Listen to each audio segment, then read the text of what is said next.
Are you hoping to retire in the next couple of years? But when you look at your retirement savings, you think to yourself, I've got a long way to go. I'm not sure I'm going to be able to make it. Then this video is for you. The first thing I want to share with you is that's a very common feeling. I've been a fee-only financial advisor for over 20 years, and I can tell you well over half of the people that I chat with think that they have too much ground that they need to make up. But you can make up a lot of ground in 3, 4, certainly 5 years. But it's also easy to make a lot of mistakes. So I don't want you to make those mistakes. So the first thing I want you to think about is do not take on extra risk to achieve your goals, right? If you're 5 years away from retirement and it feels like, boy, this is going to take 10 years, but if I did some risky investments, maybe I can get there in a year or two. That's a trap. Don't do that. And 9 times out of 10, that trap is going to snap, and it's going to cause you a lot of pain. So don't do that. As we get older, we have fewer opportunities to make up for lost money, lost time, and it's tempting. It's the siren song. As I'm here on a ferry on the Puget Sound, the siren song, the nautical themes, the siren song is what would bring sailors and crashing into the rocks. And you don't want to crash into the rocks when you're just a few years away from retirement. So rule number 1 is patience. I want you to be patient. It's taken you 20, 30, 40 years to get there to where you are today. You will get to your goal, but we need to be patient. So get that asset allocation right. What percent of your portfolio is invested in stocks? What percent's invested in bonds? There are no shortcuts when it comes to your risk tolerance. You are who you are, and if you take on too much risk and the market goes down, and in any 1 year period, the market almost always goes through at least a 10% correction top to bottom, oftentimes more than that, and that can spook you as you're getting close to retirement. So asset allocation right. If you don't know how to get that right, I encourage you to visit with a fee-only financial advisor. So that's the first thing. The second thing is just to think about the laws of compounding. Most of us were in our 30s before we saved our first $100,000. So let's say you have a $500,000 saved and you really want to have $1 million before you retire, right? Well, 5 years is a pretty long time, and could you see your account go up by 30, 40, 50%? Even in a balanced portfolio, you could. And if you already have $500,000, a 40% return over 5 years, that's $200,000. So, that gets you, 40% of your way. Is that right? 40% of your way to that next $500,000 you're trying to save to get to $1 million. Okay, so what else can you do? The next thing, and I think the most powerful thing, is you can rethink what that end goal is.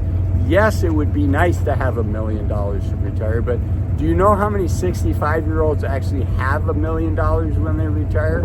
It's fewer than 10% of Americans. So while you think, hey, this number would be nice, maybe you look at the budget, you look at your financial plan, say, yes, $1 million would be nice, but I'm not willing to work for the next 10 years, and I'm not willing to take on more risk than I have to at this stage of the game at my age, because I don't want to have to work. If I screw up and I take on too much risk and I make a mistake, you could find yourself working 15 years instead of the next 5 years. So don't do that to yourself.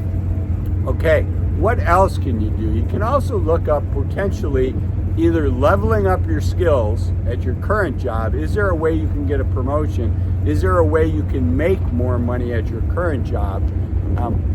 And maybe take on a different assignment. Is there a way that you could start a side hustle, something on the side that you're doing to make an extra $1,000 a month? For many of us, that's a very reasonable goal. And if you're thinking to yourself, hey, Azul, at 55, at 60, at 50, what kind of side hustles can I get? Obviously coding is one that comes to mind, but that takes a long time, and there's certain people that coding is going to be easier for. It's not for everybody. But I can share with you there's really a insatiable demand for people that can write good marketing materials. If you think about small to medium-sized businesses, it's called copywriting. And every small to medium-sized business, or almost everyone, is looking for more customers.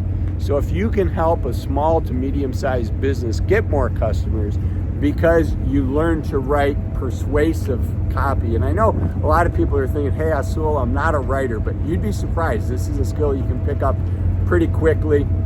You can start by reading some books and taking some low-cost or no-cost classes, like sites like udemy.com. UDEMY is a good place to start. Most of their courses, they say they're a couple $100, but there's almost always a sale for $12.99 or $19.99. So I would advise jumping on Amazon, looking for books that have had great reviews, have a lot of reviews on copywriting, just as one example. And then maybe taking a $20 Udemy class and seeing, is this something that you might be able to do? And so whether it's copywriting, whether it's setting up a drop shipping site on Amazon where you would sell some type of good on Amazon that people like you want to buy. But this is not a side hustle challenge, right? This channel is all about helping people think about retiring early. But there's all kinds of ways that we can make an extra $1,000 a month. Now, is that going to help you get to $1 million over the next 5 years? Probably not. But here's the thing about a side hustle. Maybe you can continue to do that in retirement. So let's say you want to be able to spend, I'm just making up numbers here, $50,000 a year when you're retired. If you have a side hustle that you can make $1,000 a month on, that takes away almost a fourth, $12,000 a year of the income that you need for your retirement. So again, is $1 million the right number? Is $700,000 the right number? I don't know.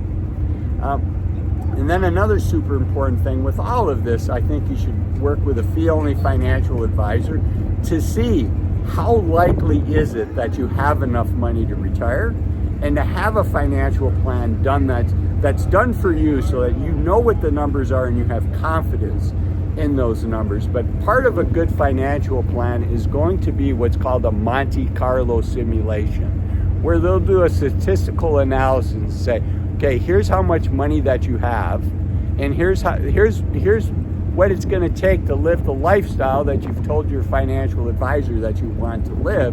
And based on that, here is the confidence level. Like, even if you retire with $500,000, there is a confidence level that's going to work out if you spend $50,000 a year, right? Even if you live to 90, it might be a 10% confidence. It might be really low.